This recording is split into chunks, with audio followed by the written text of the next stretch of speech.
اعوذ باللہ من الشیطان الرجیم، بسم اللہ الرحمن الرحیم۔ اس ویڈیو میں آپ 7ویں پارے کا ترجمے سے کچھ آیات کا ترجمہ سنیں گے۔ سب سے پہلے آیت نمبر 89 ہے 89، جس کا جو کہ قسم کے بارے میں ہے کہ جو لوگ قسم پوری نہیں کرتے ان کی کیا سزا ہے، یا قسم توڑ دیتے ہیں۔ تو آیت نمبر 89 کا ترجمہ ہے: اللہ تمہیں نہیں پکڑتا تمہاری غلط فہمی کی قسموں پر، ہاں ان قسموں پر گرفت فرماتا ہے جنہیں تم نے مضبوط کیا۔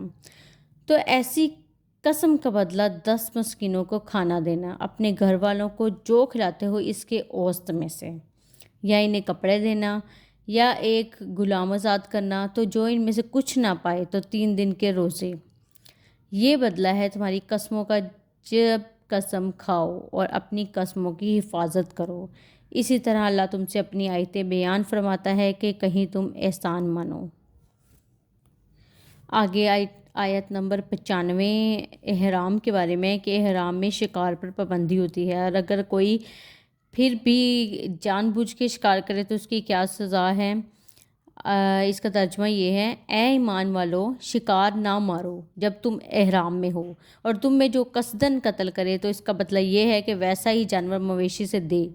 تم میں کے 2 سکہ آدمی اس کا حکم کریں، یہ قربانی ہو کعبہ کو پہنچتی، یا کفارہ دے چند مسکینوں کا کھانا، یا اس کے برابر روزے، کہ اپنے کام کا وبال چکھے۔ اللہ نے معاف کیا جو ہو گزرا، اور جو اب کرے گا اللہ اس سے بدلہ لے گا، اور اللہ غالب ہے بدلہ لینے والا۔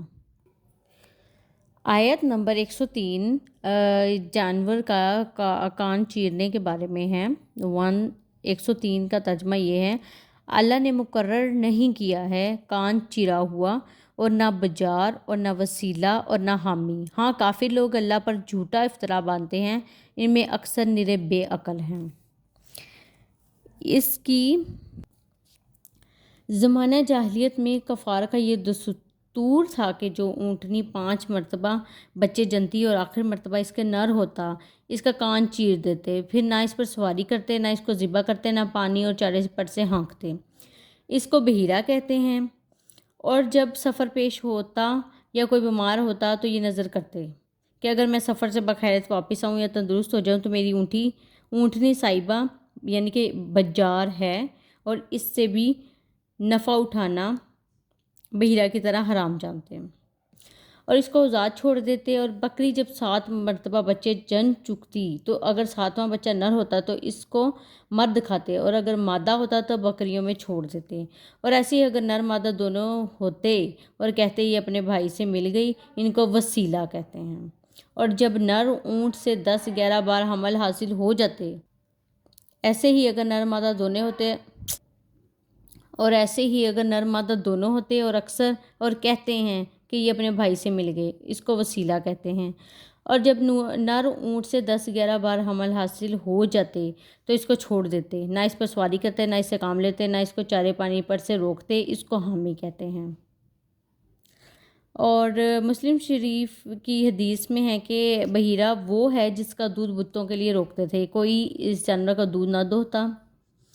اور وہ جس کا صاحبہ وہ ہے جس کو اپنے بتوں کے لیے چھوڑ دیتے تھے، کوئی ان سے کام نہ لیتا۔ آیت نمبر 110 حضرت عیسیٰ علیہ السلام کے معجزات کے بارے میں ہے۔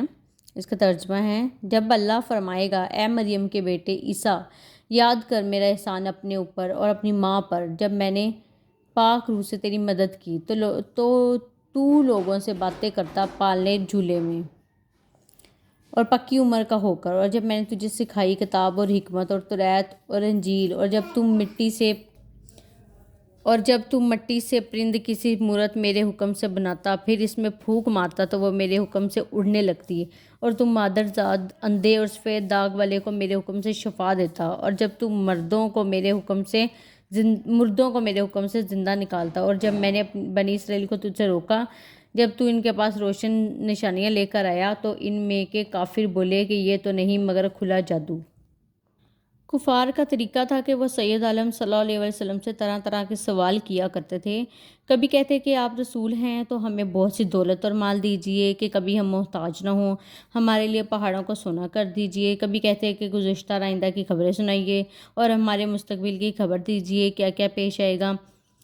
اس طرح کے سوال کیا کرتے تھے۔ تو آپ صلی اللہ علیہ وسلم اس کے جواب میں یہ آیت مبارکہ نازل ہوئی،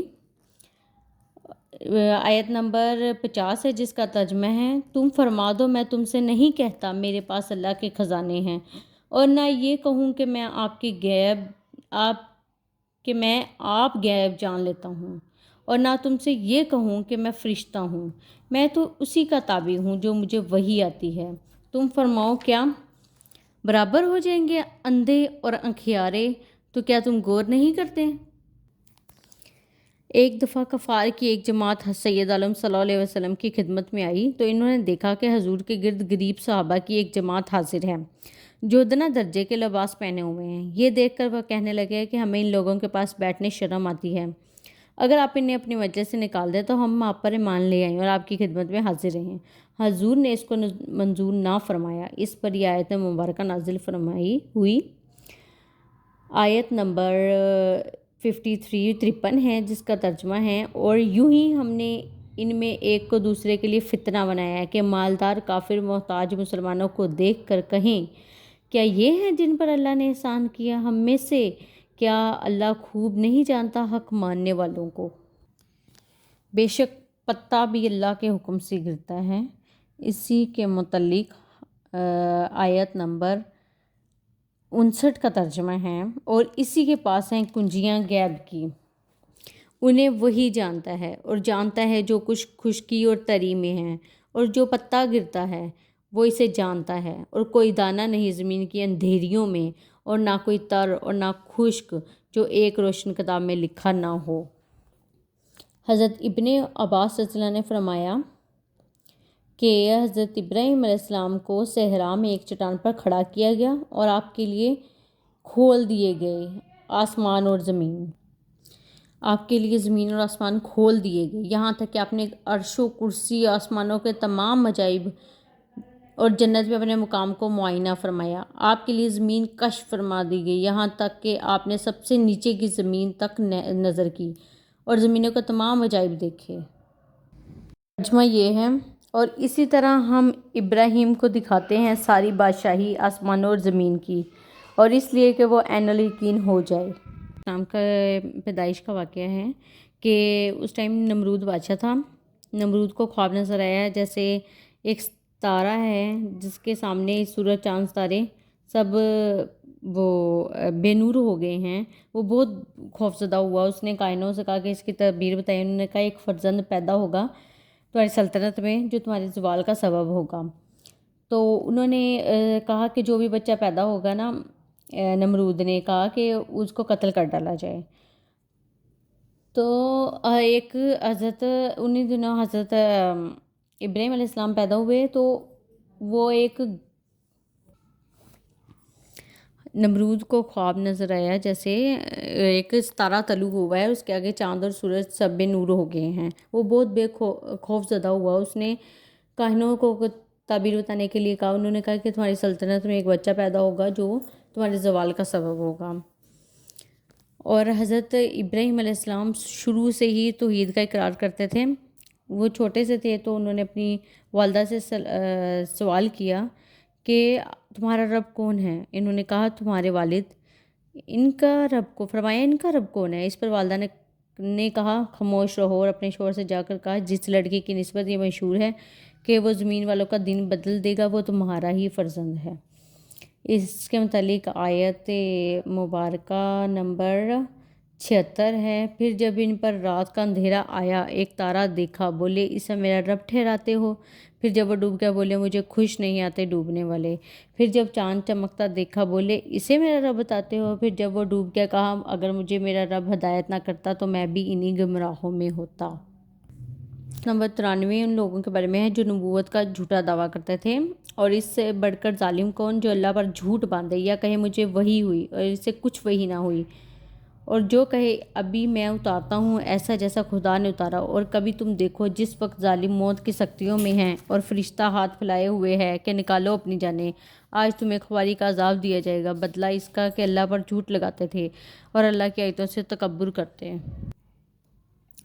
آیت نمبر 99 کا ترجمہ ہے، اور وہی ہے جس نے آسمان سے پانی اتارا تو ہم نے اس سے ہر اگنے والی چیز نکالی، تو ہم نے اس سے نکالی سبزی جس میں سے دانے نکالتے ہیں ایک دوسرے پر چڑھے ہوئے، اور کھجور کے گھابے سے پاس پاس گچھے، اور انگور کے باغ اور زیتون اور انار کس بات میں ملتے، اور انگور کے باغ اور زیتون اور انار کسی بات میں ملتے اور کسی بات میں الگ، اس کا پھل دیکھو جب پھلے اور اس کا پکنا، بے شک اس میں نشانیاں ہیں ایمان والوں کے لیے۔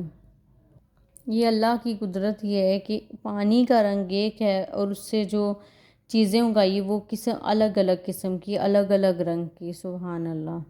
نمبر 108 کا ترجمہ ہے، اور انہیں گالی نہ دو جن کو وہ اللہ کے سوا پوجتے ہیں کہ وہ اللہ کی شان میں بے ادبی کریں گے زیادتی اور جہالت سے، یوں ہی ہم نے ہر امت کی نگاہ میں اس کے عمل بھلے کر دیے ہیں، پھر انہیں اپنے رب کی طرف پھرنا ہے اور وہ انہیں بتا دے گا جو کرتے تھے۔ یعنی کہ اس بات کی اجازت نہیں ہے کہ اگر ہم ان کے جھوٹے خداؤں کو گالی دیں گے تو وہ بھی ہمارے اللہ تعالیٰ کو نعوذ باللہ کوئی ایسے کلمات کہہ سکتے ہیں، اس لیے اس کے